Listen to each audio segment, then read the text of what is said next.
A Trump DOJ vet who pushed false voter fraud claims and stoked fear is testifying before the January 6th committee today. Jeffrey Clark went behind closed doors after stonewalling the probe. Clark helped Trump contest election results in several states, including Georgia. A member of the committee joins us in a moment, and there are a lot of questions amid a flurry of activity today. Breaking late today, Mike Pence's documents will be turned over. It comes after two of Pence's aides testified. The committee is now investigating Trump's direct involvement in a plot to seize voting machines. And following the money, Trump paid $1 million to his former chief of staff, Mark Meadows' nonprofit. The payment was made just 25 days after the January 6th committee started.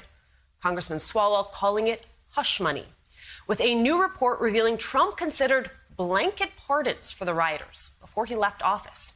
One member of the January 6th committee cautioning Trump's language amounts to witness tampering.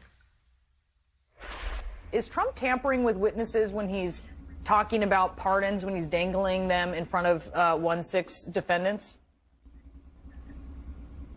Absolutely. When is enough enough? When a mob is chanting, hang Mike Pence, it wasn't enough. When the former president asked Brad Raffensperger to find him 11,000 votes, it wasn't enough. Now he's, dangling pardons if he gets back in office for individuals. Will that be enough, or will there be more collective amnesia?